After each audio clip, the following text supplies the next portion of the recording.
Hello YouTube, it's CN Maritime History back in another video, and today we'll be talking about the SS Rex, which will be part 1 of a series of videos I will be talking about the Italian line, and it's pretty many ships, and I believe this is not confirmed yet, some of these, but there are two I will definitely be doing, Rex and Andre Doria for sure.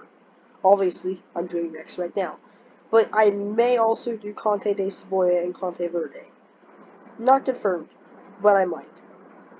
Just to let you guys know. So this is actually a painting of the Rex. As she's passing, you probably can't see because of the bubble here. But that's the Nantucket Lightship out there.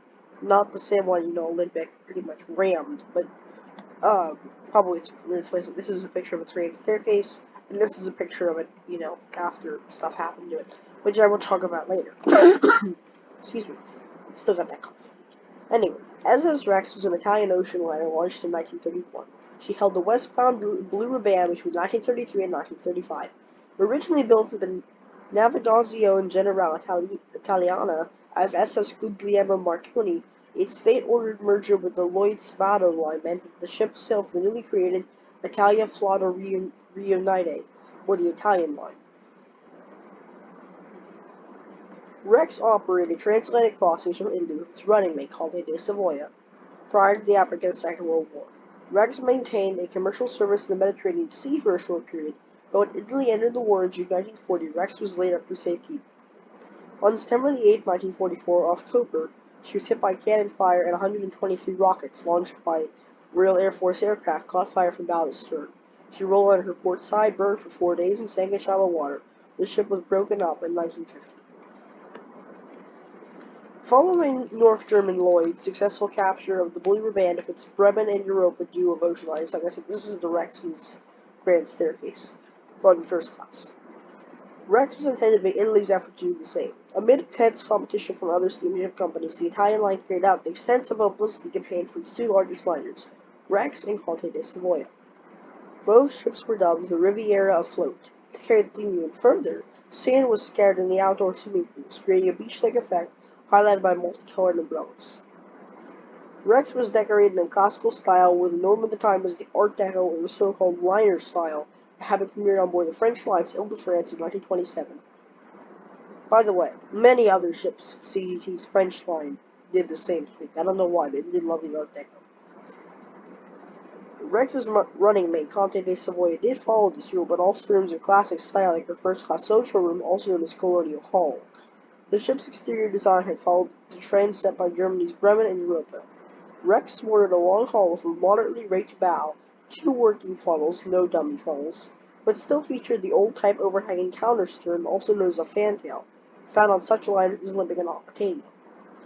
Rex was the first to be completed and was christened on August 1, 1931, in the presence of King Victor Emmanuel III and Queen Elena.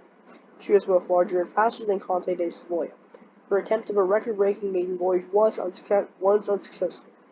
She sailed from Genoa in September 1932 after a send-off from Premier Benito Mussolini with a passenger list of international celebrities. While approaching Gibraltar, serious mechanical difficulties arose. Repairs took 3 days. Half her passengers requested to leave, hurrying to reach Germany's coast and take Europa. Arriving in New York, they found Rex already at dock. Lengthy repairs were required in New York before returning to Europe. She arrived in Genoa on October 26, 1932, making her first West-East crossing in 6.5 days. In August 1933, Rex fulfilled the promises of her designers and captured the Blue Riband on its westbound crossing in a time of 4 days and 13 hours, with an average speed of 28.92 knots, or 33.28 miles per hour. This record would last until 1935, when it was captured by the French lines Stormfield. On May 12, 1938, in a demonstration of United States air power, 3 B-17 bombers of the U.S. Army Air Corps intercepted Rex 620 nautical miles at sea in a highly publicized event. Oh, sorry. Skipped one. Following the outbreak of war, both Rex and Conte de Savoia continued regular Mediterranean cruises totally unaffected by events in the north. In the end, Italian liners proved to be only the final ships trading on the commercial basis. Their voyages ceased in the spring of 1940, and they returned to Italian ports for safekeeping with Rex laid up in Genoa, but after the city was bombed, the Italian line decided to move to Trieste. To prevent German forces from using the line to blockade the harbor entrance, Rex was moved near Pulo, where she lay for some time. On September the 6th, 8th, no, 6th, Rex was spotted under tow south of Trieste by a Royal Air Force pilot and showed a slight list. On September the 8th, 1944, she was attacked in Capodistria Bay, south of Trieste, by 12 Royal Air Force Bristol Beaufighter aircraft of Squadron 272, escorted by 9 North American P-51 Mustang aircraft assigned to the 15th Air Force's 52nd Fighter Group. She was listing and on fire after being struck by 59 RP-3 rockets and numerous 20mm cannon shells. A second attack later that day by 12 more Beaufighters of 39th Squadron and 16th Squadron, South African Air Force, resulted in her turning over and sinking in shallow water. This is her on fire. In 1946, officials of the Italian steamship line proposed to salvage Rex and recommission it. However, the liner had been sunk in a portion of the harbor allocated to Yugoslavia, which blocked any recovery. The remains of Rex, about one-third of the ship, including double bottom, boilers, and engines, are located off the Slovenian coast in the Gulf of Koper. The rest was salvaged for scrap iron in the 1950s by local company. It was said that the ship was the largest Slovenian iron mine at the time. Since 1954, after the formal annexation of Zone B of the Free Territory of Trieste into Yugoslavia, an anchor claimed to be from Rex has been on display in Congress Square of the Slovenian capital, Ljubljana, I think? Ljubljana, I think I said that right? To symbolize the defeat of fascist expansionism. Though claimed to be from the liner, this anchor is not of the dreadnought style that the SS Rex had. The victory of Rex heralded a peak in Italy's cultural emergence, a lasting source of inspiration and national pride. In 1963, Peroni Nastro Azzurro was named for the blue ribbon which Rex won. Nastro Azzurro means blue ribbon in Italian. And the ship was featured in the 1973 film Armor Corps, representing the greatest thing the Italian regime ever built. So, guys, excuse me, this is the video on the SS Rex.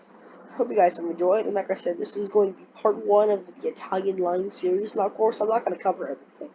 But I thought lately, instead of just focusing on like White Star and Cunard and some various other shipping companies, but not more so White Star and Cunard, I decided I'd branch out. Now I know a bit about the Italian line.